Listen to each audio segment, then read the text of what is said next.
Praise the lord. Good morning. ప్రభువైన యేసుక్రీస్తు శుభనామంలో మీ అందరికీ వందనములు. ఎలా ఉన్నారంటే అందరూ బాగున్నారా? దేవుని మహాకృపను బట్టి మీరందరూ క్షేమంగా ఉండాలని అనుదినం దేవుడి సన్నిధిలో ప్రార్థన చేస్తూ ఉన్నాను.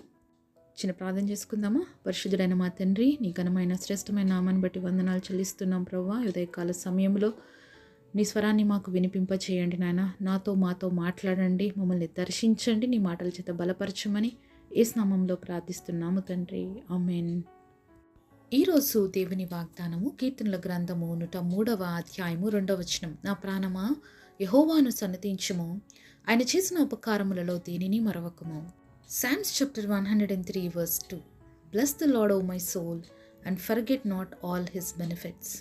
దేవుడిచ్చినటువంటి అద్భుతమైన వాగ్దానము మనందరి జీవితంలో నెరవేర్చబడును కాక. ఆమేన్.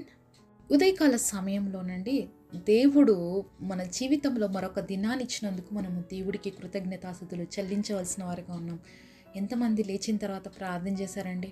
ఇంకా నేను సజీవంగా ఉన్నాను ప్రభువా అని దేవుని స్తుతించారా? మరి ఈరోజు ఇక్కడ భక్తుడైనటువంటి దావీదు అంటున్నాడు, నా ప్రాణమా యెహోవాను సన్నిధించుము, ఆయన చేసిన ఉపకారాల్లో దేనిని మరవకుము అని చెప్తున్నాను. మరి ఈరోజు మనం ఏ విధంగా దేవుని సన్నిధించేవారుగా ఉన్నాము? ఏ విధంగా దేవుని కొనియాడేవారుగా ఉన్నాం? పొద్దున్న లేచినప్పటి నుంచి మరి దేవుని గ్రంబలింగ్ మర్మరింగ్ చేసుకుంటూ, అంటే దేవుని గొనుక్కుంటూ ఉండేవారుగా ఉంటున్నామా? లేకపోతే పొద్దున్న లేచినప్పటి నుంచి ప్రభువా ఈ దినంలో నేను సజీవ లెక్కలో ఉన్నాను, ఇది కేవలం నీ దయ ప్రభువా, మరొక దినాన్ని నాకు ఇచ్చినావు ప్రభువా, ఇది కేవలం నీ కృప అని దేవుని గణపరిచే వారిగా ఉన్నామా? అనేక సార్లు మన జీవితంలో దేవుడు చేసే మేలులన్నీ కూడా మర్చిపోతామండి.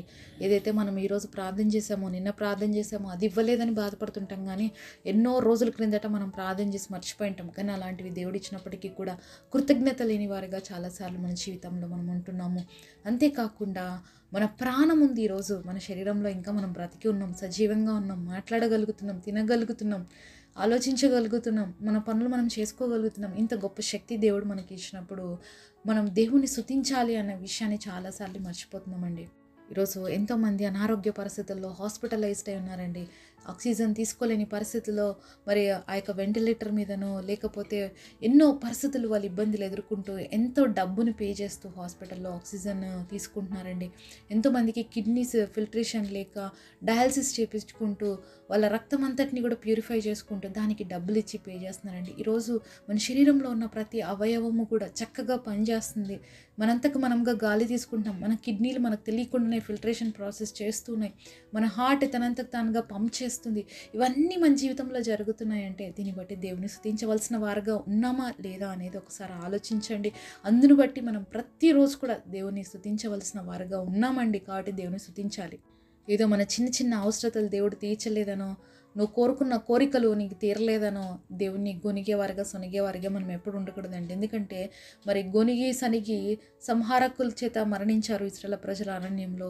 ఆ విధంగా మనం ఉండకూడదనే దేవుడు కోరుకుంటున్నాడు. కాబట్టి ప్రతిరోజు మన ప్రాణంతో చెప్పాలి, ఈరోజు నువ్వు బ్రతికి ఉన్నావు అంటే అది దేవుడి కృప, ఈరోజు భూమి మీద నువ్వు ఇంకా ప్రాణంతో ఉన్నావు అంటే అది దేవుడి దయ అని చెప్పి దేవుని నిరంతరం మహింపరిచే వారిగా ఉండాలి. అంతేకాకుండా ఆయన చేసిన ఉపకారాల్ని మనము గుర్తు చేసుకోవాలండి. అప్పుడే మన హృదయం కృతజ్ఞతతో నింపబడుతుంది. ఈరోజు మనం ఎలా చేస్తున్నామంటే దేవుడు చేసిన మేలన్నింటినీ మర్చిపోతున్నామండి. ఎప్పుడు చూసినా కొత్తవి అడుగుతుంటాం కదా, అది జరగలేదని బాధపడుతున్నాం తప్ప జరిగించిన కార్యాలు ఆల్రెడీ మనం రిసీవ్ చేసుకున్న అద్భుతాలు బట్టి దేవుని ఎప్పుడైనా స్తుతించమా? ఈరోజు ఈ పరిస్థితిలో ఉన్నాం ప్రభా, అది కేవలం నీ దయ అని చెప్పగలుగుతున్నామా? ఈరోజు ఇంతగా పాపం చేత అపరాధం చేత చచ్చిన స్థితిలో ఉన్న నన్ను నీ బిడ్డగా చేసుకున్నావు ప్రభా. లోకంలో ఎంతోమంది నశించిపోతున్నారు, అలాంటి వారిలో నుంచి నన్ను ప్రత్యేకపరుచుకున్నావు, నీ బిడ్డగా నన్ను చేసుకున్నావు, నీ సాక్షిగా నన్ను నిలబెట్టుకున్నావు, అందుని బట్టి నేను స్తుతిస్తున్నానని చెప్పగలిగే వారుగా ఉన్నామా అండి? ఒకవేళ అలాంటి స్థితిలో ఈరోజు లేకపోతే మనము దేవుని స్తుతించాలి అని దేవుడు మరొకసారి మనల్ని గుర్తు చేస్తున్నాడు. స్తుతులు అనేది మన జీవితాన్ని మారుస్తాయి, మన పరిస్థితుల్ని మారుస్తాయి.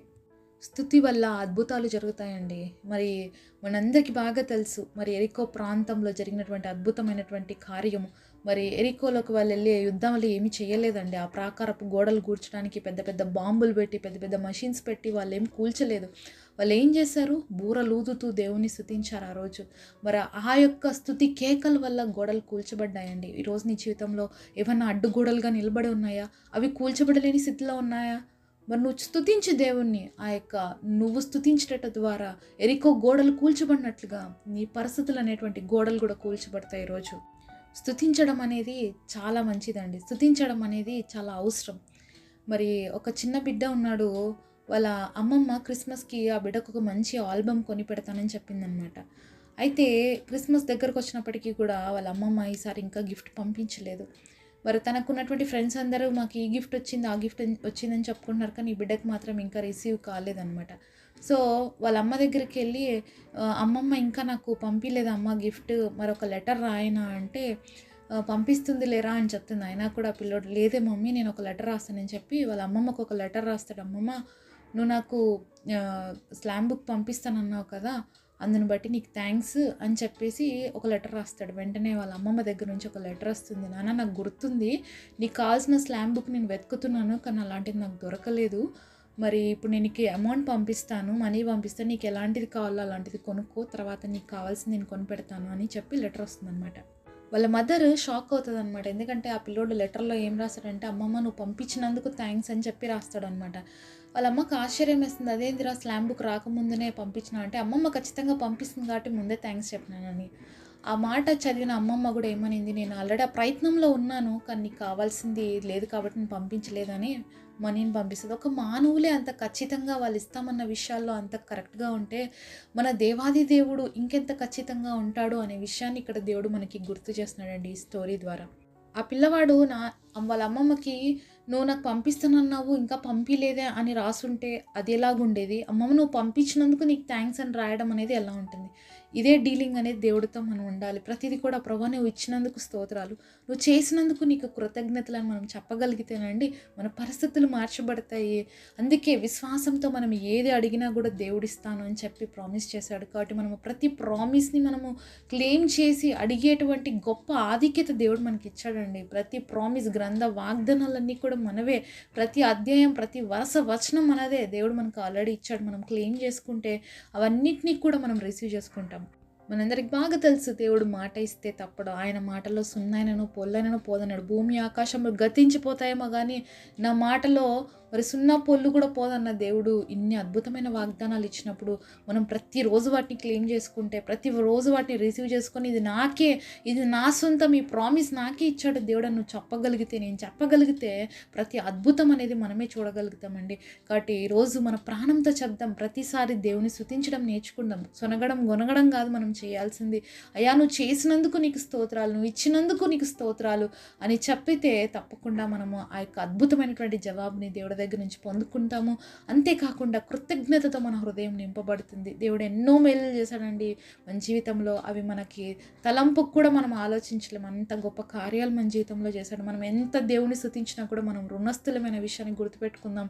ప్రతిరోజు దేవుని స్తుతిద్దాము, మన ప్రాణాత్మ దేహాలతో దేవుని మహిమపరుద్దాము. అంతేకాకుండా ఆయన ఇచ్చేటువంటి ఆ గొప్ప కార్యాలని రిసీవ్ చేసుకొని నిరంతరము ఆయన కృపలో భద్రపరచబడి ఆయన సన్నిధిలో ముందుకు సాగడానికి దేవుడు మనందరికీ తన కృప చూపునుగాక. పరిశుద్ధుడైన తండ్రి, మీరు మాట్లాడిన ప్రతి మాటను బట్టి ప్రభా మీకు స్తుతులు చెల్లిస్తూ ఉన్నాం. ప్రభా నిరంతరం నిన్ను స్తుతించేవారిగా, నిరంతరం నిన్ను గణపరిచేవారిగా ఉండటానికి మాకు కృపనివ్వండి. ప్రభా ఈ గొప్ప వాగ్దానం అందరి జీవితంలో నెరవేర్చండి. మా ప్రాణాత్మ దేహాలతో నిన్ను స్తుతించే కృపనివ్వమని యేసు నామములో ప్రార్థిస్తున్నాము తండ్రి, ఆమేన్. ఈరోజు బర్త్డే అలాగే వెడ్డింగ్ యానివర్సరీ సెలబ్రేట్ చేసుకుంటున్న మీ అందరికీ కూడా wish you happy birthday and happy anniversary. God bless.